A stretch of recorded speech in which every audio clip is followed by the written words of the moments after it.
Jordan doesn't just carry a story, he carries a testament, a life marked by searching for roots and ultimately finding them in God.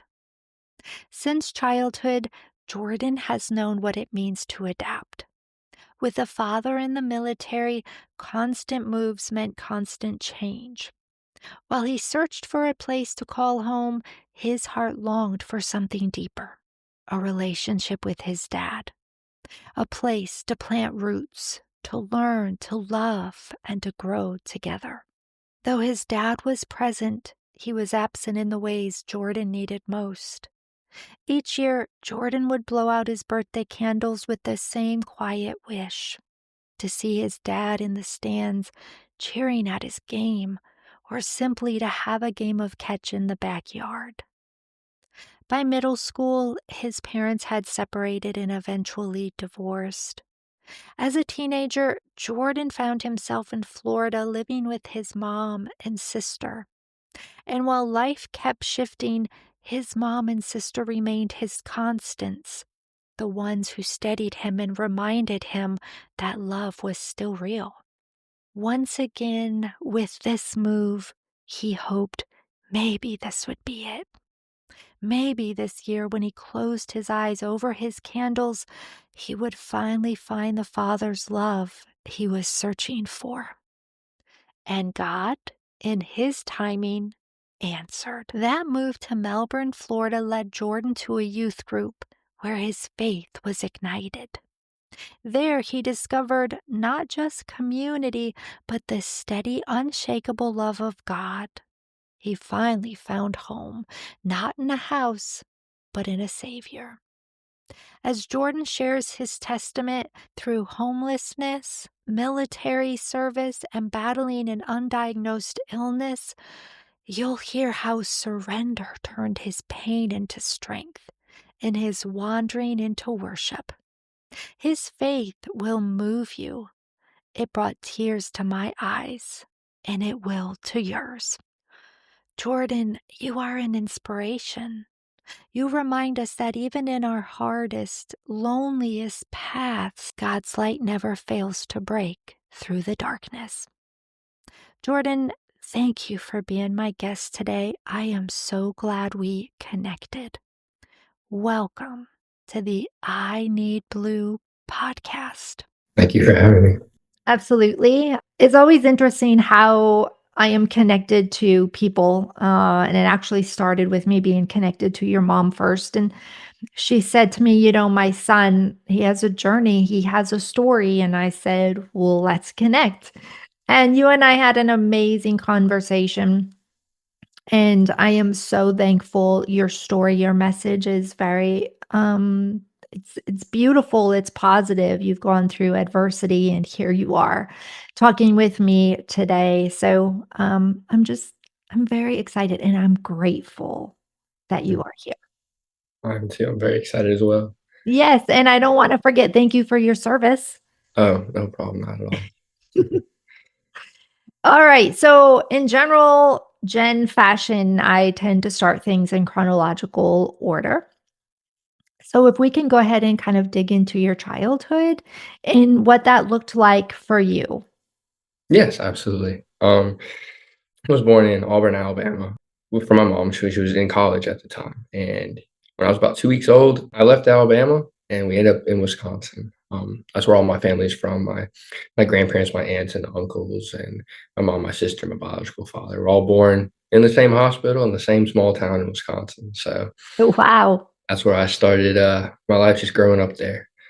During that time, moved around quite a bit. My biological father was in the Army, so the longest really stayed somewhere was about 2 years. The shortest I've definitely was about like 4 months. We just constantly on the move, bouncing from school to school and just from house to house. And my relationship with my mom and sister was always very, very strong. But even when my biological father was present, it just felt like he was absent. Just didn't really want a lot to do in my life or my sister's life. It wasn't going to be easy. I just started to notice that no matter what I did or what I said or what I tried to do, I couldn't please my biological father. It was either his way or the highway. And whether that came through words he would say, or just emotional things. I could tell that I couldn't I couldn't live up to the expectation that he had. Or if there's something that I wanted to do, it was about him and not me, my sister, and my mom. So it was definitely difficult. And I remember whenever he went and deployed, when I was about second grade, he went to Iraq. After he came back, it was just different, and I just felt that relationship strain just even more. Moved forward just a few years. I'm in about fourth grade, and then my parents separate. They didn't really go into detail why, but he just wasn't living at the house. I was just like, okay, that's a little weird, but I still saw him pretty much all the time. When I was finishing up my my fifth grade year, he ended up moving down to Arizona, and we were staying in Wisconsin. I was like, okay, now he's far, so I don't really see him. And I'm like, and even though our relationship was strained and it was difficult, it was still like, okay, I can't see him anymore. After some time, my mom decided, like, okay, we're gonna move down to Arizona and try and reconcile and bring the family back together. So going into my sixth grade year, I moved up from all of my family and friends at the time to a brand new place across the country where I didn't know a soul. And we just started going to school there down in Yuma, Arizona. So I went from extreme cold in Wisconsin to this blazing desert. So it was definitely a transition with that as well. My parents, moved in and we were trying to just make it work. Um, and unfortunately, it just wasn't going very well. Mhm. I remember just one time, my mom and sister and I were going out to dinner, and my biological father was out doing something. I forget what he was supposed to be doing, but then I remember we were coming back home, and we saw his car driving the other direction, and he had another woman in the passenger seat, and I was the one that like saw it, and I was just like, "Hey, mom, I think that's him." And it was. Ultimately, my parents ended up divorcing. All those things just kinda come together and just didn't it wasn't working out. I didn't feel like that felt like my mom was trying and he wasn't, and they just decided to separate and go their separate ways. Even though my relationship with my biological father was not good. It still hurt because it's like, "Oh, now my family's just gonna be one of those families that's broken, 2 Christmases and all that." So, that was just definitely a hard thing to hear when they finally sat us down and said, "We're getting, a divorce." And I knew at that moment, I was gonna have a lot of responsibility thrown on my shoulders really, really quickly. Right. Many times we think about the spouse, the military spouse, and the sacrifices that they make, right? Also moving around all the time. But I've never had the voice of a child of a military family to share what it was like for them. So this is very insightful for me, but I think also for others too. So lots of shifting, and it sounds like there was a big change after your dad was deployed and came back. His behavior towards you changed. And did it change in the family as well, like for your mom and your sister, or was it just kind of targeted towards you? It was definitely towards all of us. He treated my mom and sister one way that he didn't treat me, but both were negative. I think he treated them more, I think the right word to put it is like he would just the things he would say, it was more of like a emotional abuse, if anything, versus like me, it was less emotional and more like physical. Um, but both were unfortunately just negative how he treated us all. Absolutely. And we talked about how he would miss baseball games and things like that. How did that make you feel? It definitely hurt quite a bit because again, I think I was always searching for that approval. And I think every young boy wants, approval of their dad. So when I would, play sports, and I do well, and he just wouldn't be there to be able to see it. It hurt because I was like, look, I'm actually doing well. Yeah, that's hard too. It's portraying like the image of, hey, I'm a great dad. Here's my son. But at home, it was a totally different story. He wouldn't be there, but he would turn to social media and talk about how proud he is about how well I'm doing during these events when he's not present at them. So I wonder if it was just one of those things where, like, to make it look like he was more involved than he was and just to save face versus actually being there when I needed him. Yeah, that's hard too. It's portraying like the image of, hey, I'm a great dad. Here's my son. But at home, it was a totally different story. How did you emotionally deal with that? And how did your then position within the family unit change? It was definitely a hard thing, and I began to try and find things to make me feel better, to fill that up. In middle school, in middle of high school, I just, started dating. I tried to get involved with all the sports that I could just to keep myself busy and occupied to feel fulfilled. I started going to youth group, for the first time, but still wasn't really understanding, who God was and what that was all about. And then the shift of like me now knowing that, oh, now I'm the only man in the house and I have to be the man of the house. And I just know like how much I was hurting my mom and affecting her and my sister. So I felt like I had to step up, even though I didn't know what that looked like or what that meant, especially as a middle schooler and just trying to be emotionally available if my mom or sister just needed to talk or cry and just try to bear that burden of weight that I knew that I couldn't even handle as a kid. Right. Was there anyone there emotionally for you? There's a few people that tried to pour into me during that time. The first time I had a first youth pastor that I had in Arizona just tried to take me under his wing and just be like, "Hey, man, like I'm just here to talk," and I'll just be able to share with him like, "Hey, I feel like I can't handle this. I feel like it's too much. Relationship with my dad's not great. Like I still hate the divorce," and just be able to just have someone in my corner when I feel like I didn't. There are many who would have turned to unhealthy forms of coping, whether it be drugs, something like that. That was not the route that you took. Why do you think that is? Well, I will say definitely, the reason why I stayed away from, like, drugs or alcohol to as a way to cope is it just kinda goes back to my biological father and just my family history, coming from a long line of alcoholics and seeing that effect on my family before I was born, coming to the world and seeing how broken and, there wasn't a family that stayed together. They were all broken and divorced, and it was just a heavy level amount of alcoholism from my biological father and backward. So I knew that I didn't want to turn to those things either, and not follow the same path that has been going on for generations. Good for you. Break the generational, the trauma, the pattern. So good for you. And at such a young age to recognize that too. Yeah, you're a word of inspiration when it comes to that as well. High school became a very pivotal time for you in your own learning and growing as a man in the house, but also as your faith. And that's kind of where your journey took you to Melbourne, Florida. Can we go ahead and talk about that? Yes, absolutely.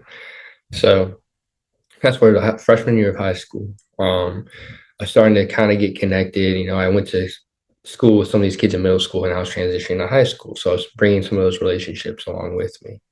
It was about Christmas of my freshman year of high school, and at the time, my mom had met somebody, and she got engaged, and we ended up moving on Christmas Day all the way from Yuma, Arizona to down Sebastian, Florida. So another big pivotal move in the middle of it felt like high school when I was trying to finally try to grasp who I am and what I wanted to be. And we up and left again. And I was like, oh man, I'm like, here we go again. But I knew this pattern. I've dealt with it so many times. I think at that point that was the 15th move that I've done in my life. So I was just like, all right, time to just adapt and overcome and make new friends and just do it all over again. Um, so we did, and it was definitely a little bit more difficult just because I was like, well, I'm a little bit older now, but I'm still having to start back at square one. But I was able to get plugged into this church in Melbourne, Florida, called First Baptist of Melbourne, and I really get involved with their youth group for the first time. That I was like, okay, like there's a lot of people here, and like I feel like I can make connections, and I'm meeting people that I'm on a sports team with football. So I was like, okay, like this might be somewhere where I want to be.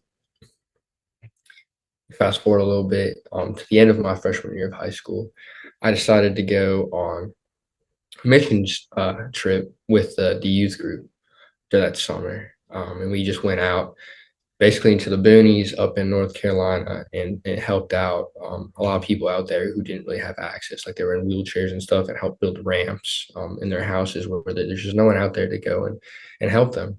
Wow. I remember doing that, and I still felt like something's missing. I was like, I'm doing all these good things, but I still feel like I'm not getting it like these other people that are there with me are.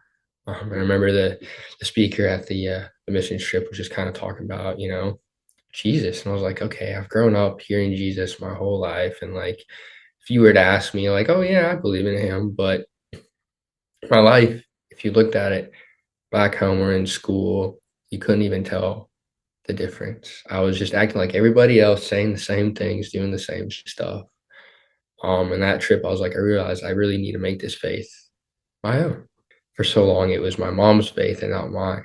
So I was that trip. I was like, you know what? Like, I want to, follow Jesus. And like, I realized that I've not been good, and I've made all these mistakes, and I'm not perfect, but he was. So I just chose to follow Jesus on that trip. Come back 2 weeks later, I get baptized over at Paradise Beach with a few more of my friends from that trip. And then 2 weeks after that, I hit the craziest spin that I'd ever seen, where my mom, my sister, and I ended up homeless. So in like a short week span, about like 3 4 weeks, I went from not knowing Jesus to being saved, being baptized, and then ended up homeless. Because who my mom was with, the engagement didn't work out. She wasn't working because he had his own company and stuff, so she didn't have to, and it just got one of those pivotal moments where it's like we have to go somewhere. Started my sophomore year of high school, we ended up in a homeless shelter. My mom, my sister, and I. Wow. There is a stigma that goes along with people who are homeless. Can we go into a little bit more of the circumstances behind your situation? Because not every situation is the same. I think for me, like for a while, like I was just thinking, I was like, oh, if someone's like homeless, they're just like they're choosing to be homeless, like they're just choosing to be there. And I'm not saying that can't be the case for some people, but for the most part, like it's unforeseen circumstances. Like my mom wasn't working because she didn't have to, and then when thrown in a position of we have to move somewhere, and she wasn't able to get a job because she wasn't working, we had to go somewhere. And we had to live in this shelter where there were rules that we had to follow. I couldn't, just go out and like spend the night at my friend's house. Like I had to, stay in the shelter. If we're gonna stay in this shelter and we were allowed to stay there, there were certain rules we had to follow, certain things we had to, curfews, and I had to get dropped off, a couple blocks away, so no one would know we were staying, because it was more of a protection thing, because this homeless shelter was specific for single mothers and their families. And a lot of people were there for different reasons, and just the protection of those families, and for my sister, my mom, and I as well.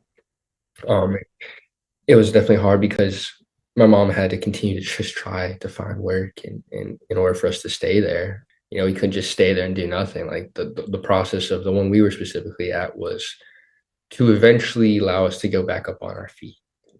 They wanted to come alongside us and see us go back into society, versus just us staying there and just not doing anything, being stagnant. They wanted to help, even though it felt like it was awful because I was in high school, so I didn't really understand it. Right. How long were you there?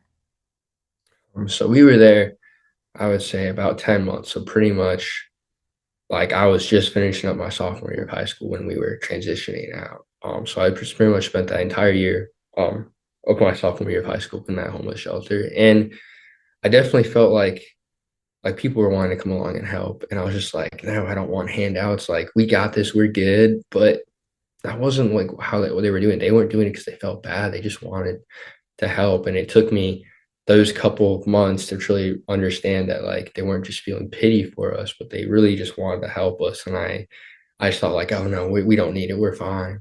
As well as like seeing my faith grow, like I could have realized, okay, now I'm in the worst situation of my entire life. And now I can just go back to the way I was acting just, a couple of weeks before, or truly try and solidify like what my faith, meant to me and grow from there and allowed my sister, mom, and I to grow the closest that we had ever been in Yeah. that time. And the people who were trying to help, they had service in their heart, just like you did when you went on your mission trip, right? But it's really hard to recognize that, like you said, you didn't want to feel like you were taking handouts and things like that.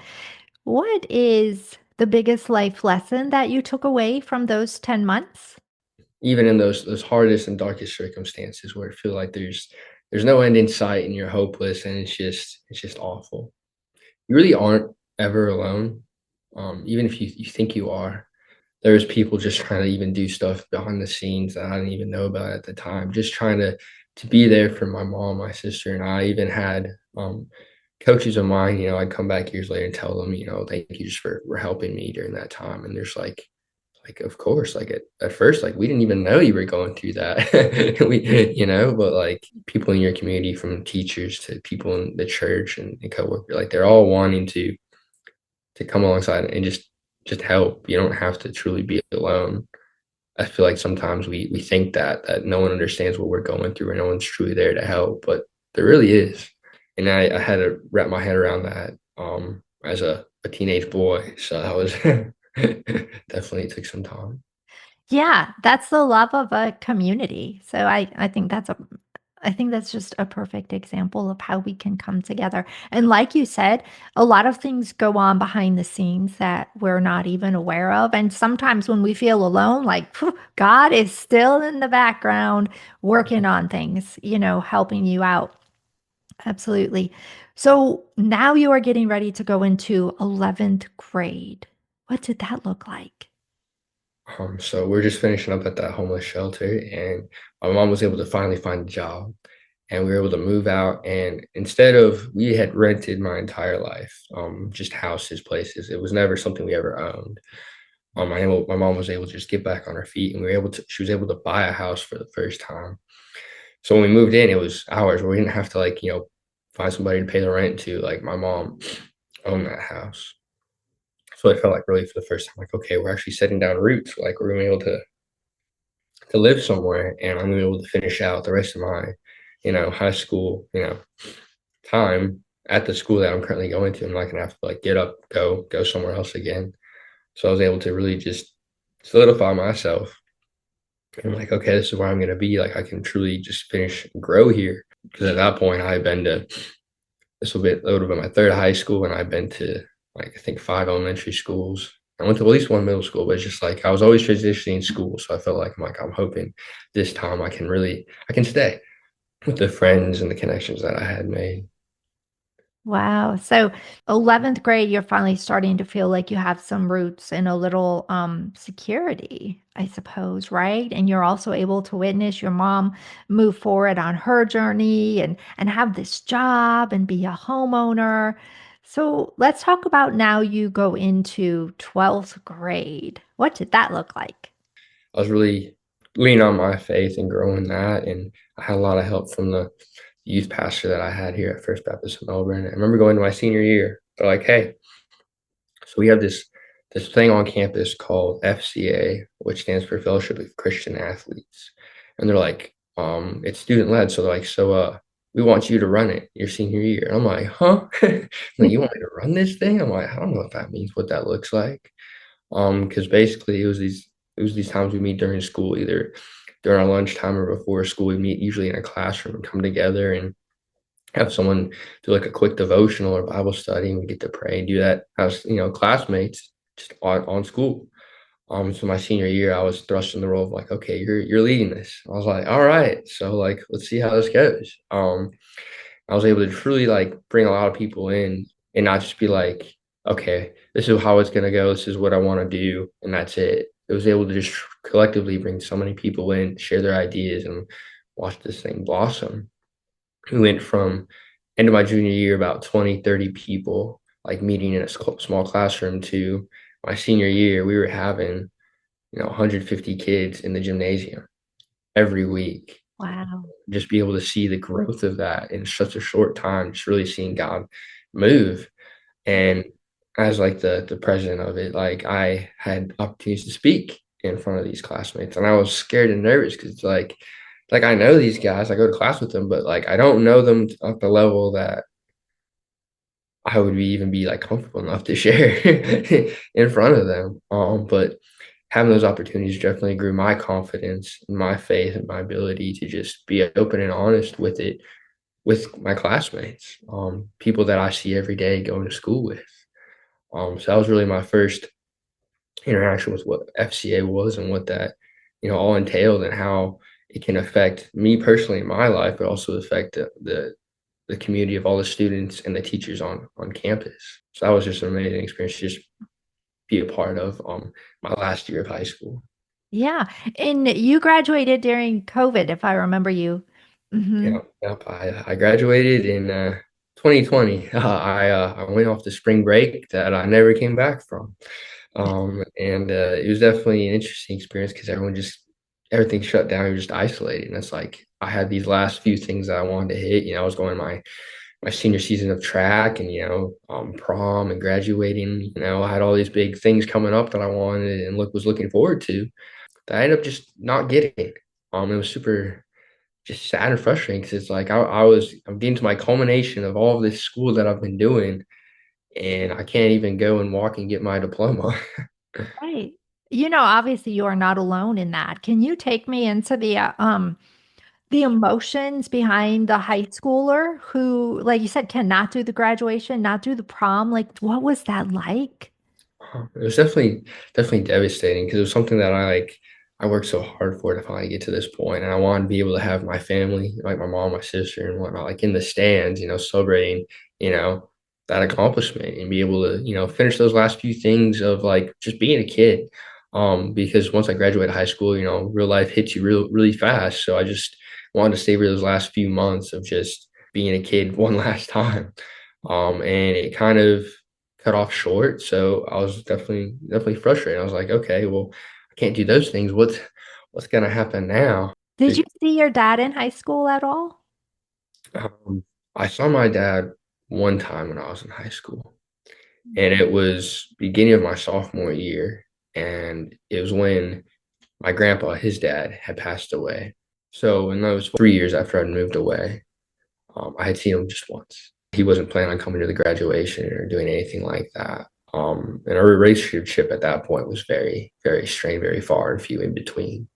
I don't think he called once during that time, maybe a few texts. And it was just limited because after we had gone and left, it was like, okay, now I don't have to see you, so I don't have to be involved in your life. Because when we were close in Arizona, there was a parenting plan for the divorce, so he still had visitation. And in order to move from Florida or Arizona to Florida, my mom had to ask to get full custody.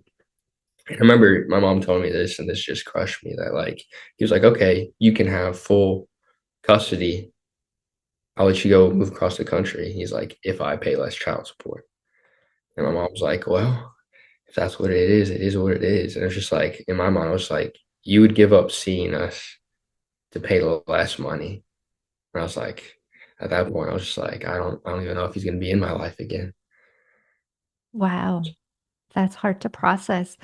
Looking back now through, the elementary, the middle, the high school, the relationship that you had with your dad, how do you feel about it today? It's one of those things where it's like, it took me a long time to process and just be able to forgive him for everything.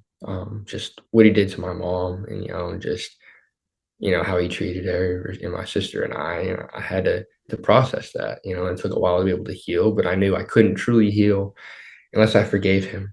And I didn't have to tell him that I forgave him, but in my heart, I knew I had to, or I was going to hang on to this anger and bitterness against him. And that was just going to make me a more an angry and bitter person over time if I let it. So even though my relationship with him right now is pretty much non-existent. I haven't seen him in a long time. I still hope and pray that like he, you know, does get better and that, one day maybe can come back into my life. I don't hate him. I'm not mad at him anymore. I have forgiven him, but it took many years to get to that point. Mhm. Just the anger that I held against him.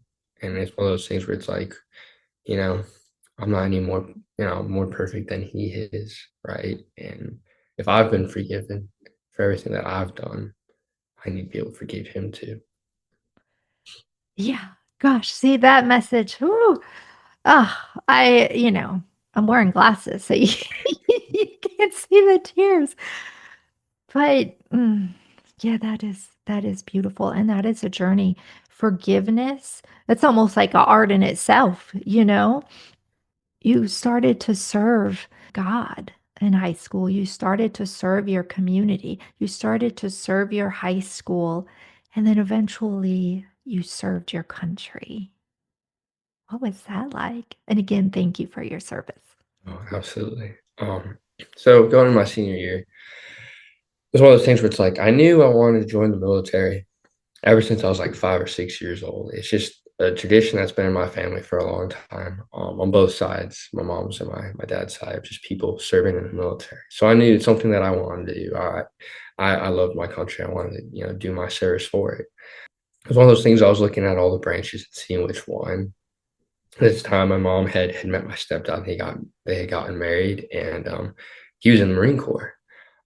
So I was like, you know what? Like, I don't want to be in the army because that's what my biological father was, and I don't want to, you know, ever have a situation where he's over me because I feel like that could happen. I just didn't want to have to ever be in that situation. So I was looking and thinking, and um, my mom reached out to a bunch of recruiters because she was at assisted living and she wanted a bunch of them to come represent the branches during Memorial Day. And how she got them there was she said, "Hey, I have a 17-year-old son who wants to join the military. I'll give you his contact information if you come." And the Marine Corps sent 3 people, and I got a phone call the next week. And after that, the rest is pretty much history. They were really the only ones that ever I really got in contact with and sat down with, and I left thinking like, okay, this is what I want to do. So I ended up signing up and joining the Marine Corps, and they give you 3 choices of what to pick for top jobs you want to try and get. My number one choice was military police, and thankfully, Lord willing, I was able to get that. So that was the job that I was going to do. But before that, you have to go to boot camp. And that was one of the hardest things that I had to go through, just physically, mentally, and emotionally. I would put that up there right next to the time that I was in the homeless shelter, just how difficult that can be. And you can watch these videos, you can ask people what it's like going into it, but until you're actually there, it's a whole new world. And it was definitely different too because I was going into it during COVID, and at that point, no one's ever done that before. So having to navigate that, COVID while still doing, Marine Corps training, it was definitely interesting. I mean, we're doing all the same stuff and having to wear these masks on our faces, but there's getting dirt everywhere and sand. It's like these once white masks look brown from just all the work that we're doing. Right. And I remember the moment that I had hopped on that bus or van to leave to start boot camp. I said goodbye to my mom and sister, and immediately I felt this peace come over me. I was like, I'm gonna be okay. I'm gonna be able to get through this. And it stayed with me the entire time I was at boot camp, and I just knew that was just God's, hand on it. That He was letting me know that He's there. He's gonna get me through this. And there was just times during boot camp, in the middle of training, I got this itty bitty Bible that I got from MEPS, which is the last thing you have to go to before they ship you off. And I kept it with me. It had Psalms, Proverbs, and the New Testament, and I was able to find time during boot camp to read my Bible. And there was a few times I was able to have guys come with me and read it with me because when you're at boot camp, everyone has a reason that they're there and the way that they want to get through it, whether it's a girlfriend, the parents, to prove themselves. But for me, my reason was like, I'm gonna rely on my faith to get through this because I know that's the one and only true thing that hasn't let me down, that Yeah. I know that will get me through this boot camp. So in, some sort of short time, those 13 weeks, right? All the mental strain and the physical stuff we had to do, and just, waking up and every single second of your life is planned out for those 13 weeks. And you're up early, staying up late, getting yelled at, screamed at, running around like a chicken with their head cut off, but you just keep going. Yeah. And that time I was able to just spend time in the Word with these young men. We had, small Bible studies during boot camp, and I know that it helped get those guys through as well. We were all able to graduate at the end of those 13 weeks, without any injuries or setbacks or anything like that.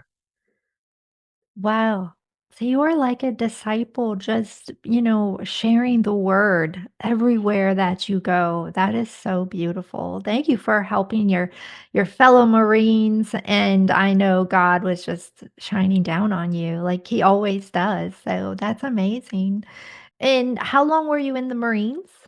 So I did 4 years in the Marine Corps. So I completed my first contract.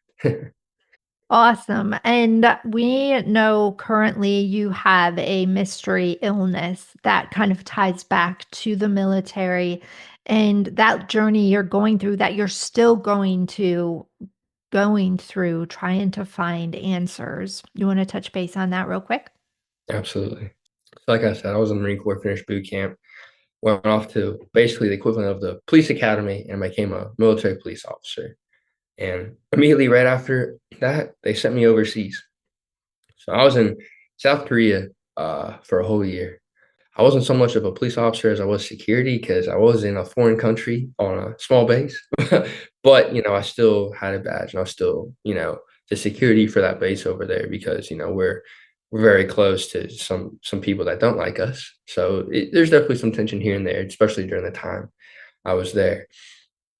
And as I was, later on in my time in South Korea, they started, everyone had to get the mandatory the COVID vaccines, and I definitely was going back and forth on it, if I wanted to get it or not. And I definitely was, trying to get appealed, but they just weren't going through. And it got to a point where it's like you get it or you get kicked out with dishonorable discharge. I was like, well, I'm too young, and I know that follows you for your whole career, the rest of your life. So I'm like, I'll just get it. And that was that. I might have not agreed with it, but it is what it is. I'm not sure to this day, but I definitely know after I got in it, I just don't feel the same. Over the course of my rest of my time in South Korea to my second duty station in San Diego, I began to start to see a change in my body, physically. Where it's one of those things where it's like, you might look good and fine on the outside, but like, your body, you can just tell something's wrong. Right. And I'm always a very stoic person. I don't really share much when it comes to, pain or going through that kind of stuff. I just kind of just deal with it. But it got to a point when I was in San Diego that it got to a point where I couldn't just deal with it. I realized something really is wrong and I needed help. I just got back from working out one day, and I was getting ready to go to my 13-hour shift, as a police officer, and I just felt this immense pain come over the left side of my chest. I was like, "That's not good." And it was weird because I knew I didn't do chest that day, so I didn't pull like my muscle, but something was off. And that began almost the rest of the 2-year journey of trying to figure out what is going on. I wasn't able to necessarily perform my duties the best that I wanted to. I went from, being a patrol unit, responding to calls of, DUIs, drugs, weapons, and, even calls for service for, suicide. That was definitely the number one call that I had to go to during my time as a military police officer, whether it was ideations of someone, cutting themselves, or, trying to take lots of medication, or trying to, drink themselves, or even trying to hang themselves.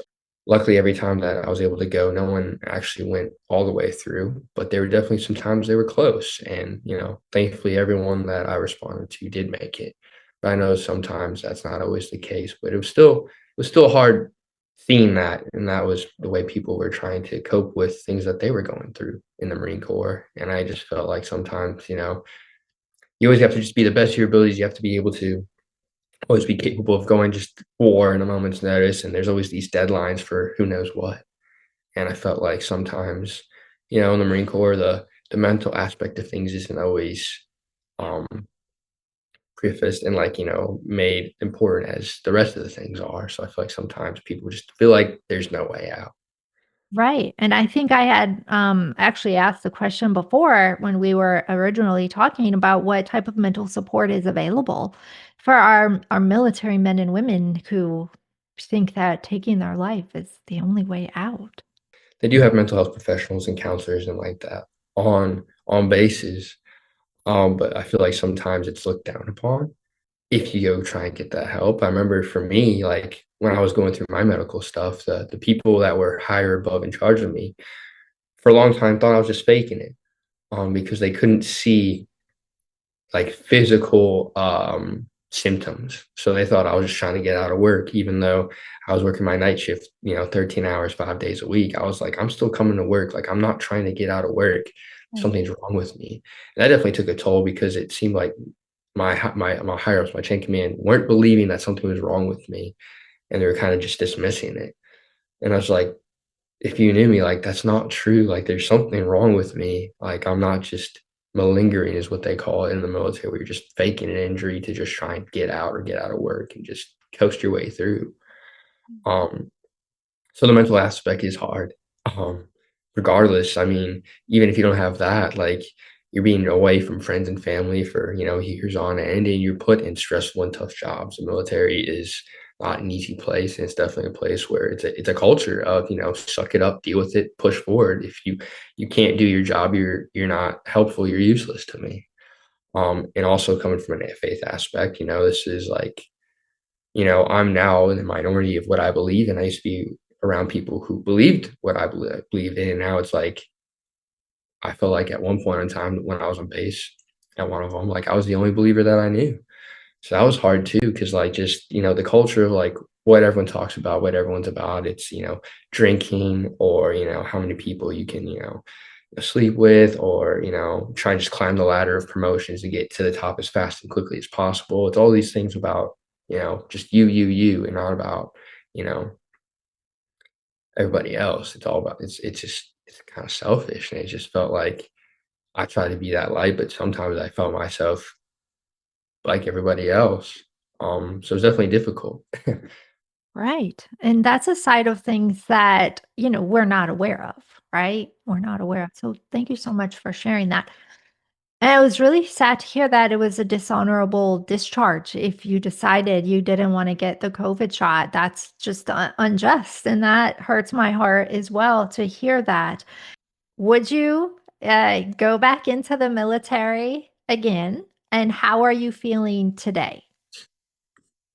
Um, I think if everything was a good, I definitely was thinking about reenlisting again if it was possible, but unfortunately, I got medically discharged. It's just kind of funny that my contract ended and then I was in 3 days longer. So I did complete my full years. I didn't get out any sooner. I actually stayed in later. I don't know if necessarily I would be given if I was given an opportunity, I would go back in, but I wouldn't change it.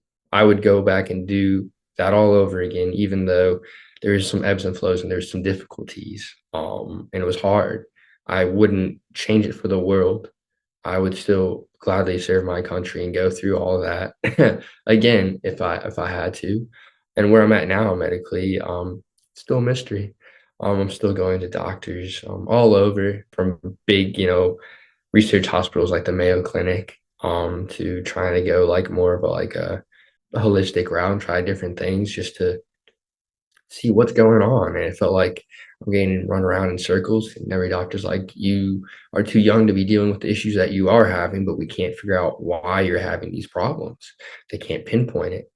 It's one of those things that's taken a lot of faith and trusting in God, because I got really mad when that was taken away from me. I've been healthy my entire life. And all of a sudden now I can't do anything nearly like I used to. Right. And it brought me to deciding to stay around town when I got out of the military and stay in Melbourne versus going off to college. And it brought me to staying in a hospital for 5 days. At that point, I hadn't shared it with anyone I was going through. And yet I had like 25 visitors during those 5 days come and just say, "Hey, you're not alone in this." It was one of those full circle moments again, like from the homeless shelter to here, and like, "Hey, I don't have to bear this burden alone. I can share with people, and they're here to pick me up when I need it because you need help, whether you think so or not." And I think sometimes as men, especially, you being in the military, you just have to deal with it on your own, and that's that. But seeing that it didn't have to happen, and even though I, deal with this, every single day where I'm in pain and it hurts to get out of bed and I can't sleep through the night. And sometimes I skip meals because it's just so much and I can't work out or run like I used to. I still have this joy because for other people, it doesn't make any sense. Like you have every right to be down, upset, and just hate life. But I'm like, I know. And sometimes there's those days where I feel like that.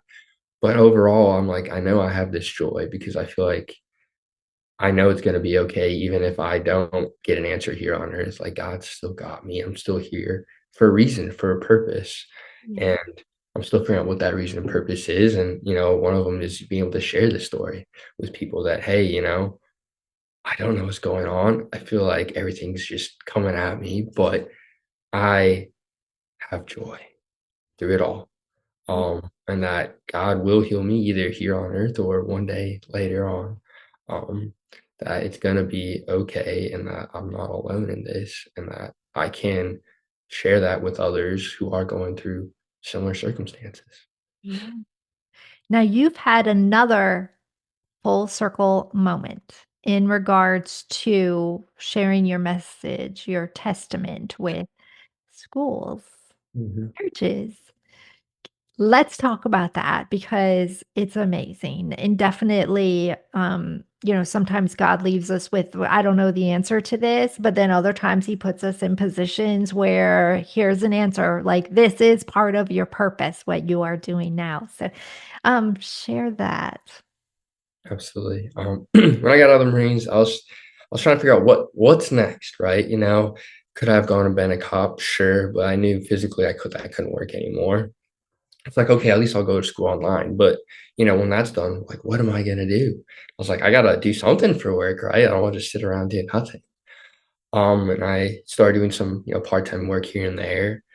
And I ran back into my old youth pastor, the one that was encouraging me to lead the FCA when I was in high school, back at Melbourne High School. And he's like, hey, like we need some help with this. You want to like help volunteer a little bit here and there? I was like, sure, absolutely.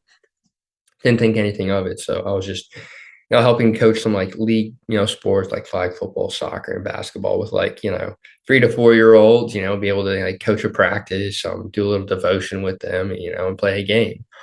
And I was like, okay, that's a lot of fun, I didn't think anything of it. And I got to a point, a couple months later, like, hey, we don't want you to volunteer anymore. We want you to come and work with FCA. I was like, what? I don't even know, like, that's a possibility. That's an opportunity. I was like, I'd love to.